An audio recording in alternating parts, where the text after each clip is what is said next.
ಬೆಂಗಳೂರು ದಕ್ಷಿಣ ಜಿಲ್ಲೆ ಚನ್ನಪಟ್ಟಣದಲ್ಲಿ ಭೂಮಿಗೆ ಚಿನ್ನದ ಬೆಲೆ ಇದೇ ಕಾರಣಕ್ಕೆ ಒತ್ತುವರಿಯೂ ಕೂಡ ಜಾಸ್ತಿ ಆಗ್ತಾ ಇದೆ.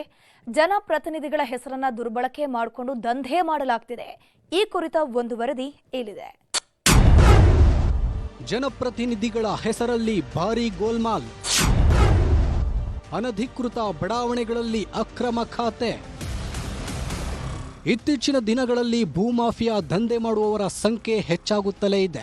ಇನ್ನು ಬೆಂಗಳೂರು ದಕ್ಷಿಣ ಜಿಲ್ಲೆಯ ಚನ್ನಪಟ್ಟಣದಲ್ಲಿ ಈಗಂತೂ ಭೂಮಿಗೆ ಚಿನ್ನದ ಬೆಲೆ ಇದೆ. ಜನರು ಕಷ್ಟಪಟ್ಟು ದುಡಿದ ಹಣದಲ್ಲಿ ಅಲ್ಪ ಸ್ವಲ್ಪ ಕೂಡಿಟ್ಟು ನಮ್ಮದು ಒಂದು ಜಾಗ ಇರಲಿ ಅಂತ ಕನಸು ಕಾಣ್ತಾರೆ.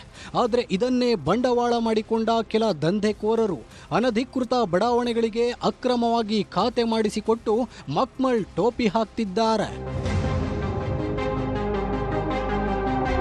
ಚನ್ನಪಟ್ಟಣ ನಗರ ದಿನದಿಂದ ದಿನಕ್ಕೆ ವಿಸ್ತಾರವಾಗ್ತಾ ಇದ್ದು 4 ದಿಕ್ಕುಗಳಲ್ಲಿ ಗ್ರಾಮಾಂತರ ಪ್ರದೇಶದ ಗಡಿಗೆ ಹೊಂದಿಕೊಂಡಂತಿದೆ.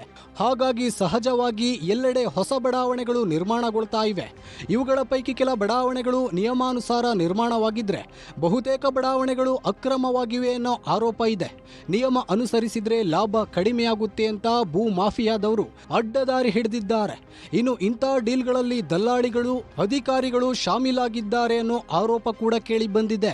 ಹಲವಾರು ಪ್ರದೇಶಗಳಲ್ಲಿ ಏನು ರೆವಿನ್ಯೂ ಜಾಗಗಳಿತ್ತು, ಯಾವುದೇ ಒಂದು ಕನ್ವರ್ಷನ್ ಇಲ್ಲದೆ, ಯಾವುದೇ ಒಂದು ಪ್ರಾಧಿಕಾರದ ಅಪ್ರೂವಲ್ ಇಲ್ಲದೆ ಕೆಲವು ಅನಧಿಕೃತ ಬಡಾವಣೆಗಳಿಗೆ ಕೆಲವು ಪಂಚಾಯಿತಿಗಳಿಂದ ಮತ್ತು ನಗರಸಭೆಯಿಂದ ಖಾತೆಗಳನ್ನ ಮಾಡಿ ಅದನ್ನ ಹಂಚತಕ್ಕಂಥ ಕಾರ್ಯ ನಡೀತಾ ಇದೆ ಅಂತ ಗೊತ್ತಾಗಿದೆ.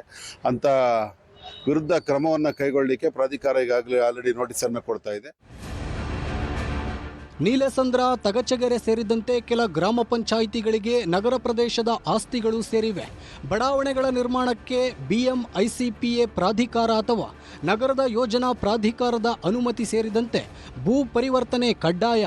ಜೊತೆಗೆ ನಿಯಮ ಪಾಲನೆ ಮಾಡಬೇಕು ಹಾಗೂ ಹಣ ಖರ್ಚಾಗುತ್ತೆ ಅಂತ ಕೆಲ ಮಧ್ಯವರ್ತಿಗಳು ಅಕ್ರಮ ಬಂಡವಾಳಗಳ ನಿವೇಶನಗಳಿಗೆ ಆಯಾ ಗ್ರಾಮ ಪಂಚಾಯಿತಿಗಳಲ್ಲೇ ಮಂಜೂರಾತಿ ಹಾಗೂ ಖಾತೆ ಮಾಡಿಸಿಕೊಡ್ತಿದ್ದಾರೆ. ಅಲ್ಲದೆ ಈ ಗೋಲ್ಮಾಲ್ನಲ್ಲಿ ಕೆಲ PDO, ತಾಲೂಕು ಪಂಚಾಯಿತಿ ಹಿರಿಯ ಅಧಿಕಾರಿಗಳು ಶಾಮೀಲಾಗಿದ್ದು ಜನಪ್ರತಿನಿಧಿಗಳ ಹೆಸರು ದುರ್ಬಳಕೆ ಆಗ್ತಿದೆ ಎನ್ನಲಾಗಿದೆ. 2 ಸ್ಥಳೀಯ ಪ್ರಾಧಿಕಾರಗಳು ಬರ್ತದೆ. ನಮ್ಮಲ್ಲಿ ಈಗ ಹಲವು ಭಾಗಗಳು BMICPಗೆ ಸೇರ್ಕೊಳ್ತದೆ, ಇನ್ನೊಂದಷ್ಟು ನಮ್ಮ ಚನ್ನಪಟ್ಟಣ ಯೋಜನಾ ಪ್ರಾಧಿಕಾರಗಳಿಗೆ ಸೇರ್ಕೊಳ್ಳುತ್ತೆ. ಯಾವ್ದಾದ್ರು ಆ ಥರ ದೂರು ಕಂಡು ಬಂದಲ್ಲಿ ತಮಗೆ ನಮ್ಮ ಕಚೇರಿಗಾಗಲಿ ಇಲ್ಲ BMICP ಕಚೇರಿಗಾಗಲಿ ದೂರ ಕೊಡ್ಬೋದು. ಹಾಗೆ BMRD ಇಂದ ಈಗ ಆಲ್ರೆಡಿ ಒಂದು ಟಾಸ್ಕ್ ಫೋರ್ಸನ್ನು, ಒಂದು DSP ಲೆವೆಲ್ ಒಂದು ಟಾಸ್ಕ್ ಫೋರ್ಸನ್ನು ಕೂಡ ಮಾಡಿದೆ. ಇಂಥ ಬಡಾವಣೆಗಳ ಕಂಡಿಡಿಗೋಸ್ಕರ ಅವರು ಮಾಡಿದೆ, ಅಲ್ಲೂ ಕೂಡ ದೂರನ್ನು ಕೊಡ್ಬೋದಾಗಿದೆ ಸಾರ್ವಜನಿಕರು. ಒಟ್ನಲ್ಲಿ ನಿಯಮ ಉಲ್ಲಂಘಿಸಿರುವ ದಂಧೆಕೋರರಿಗೆ ಬಿಸಿ ಮುಟ್ಟಿಸಲು ಪ್ರಾಧಿಕಾರ ಮುಂದಾಗಿದೆ.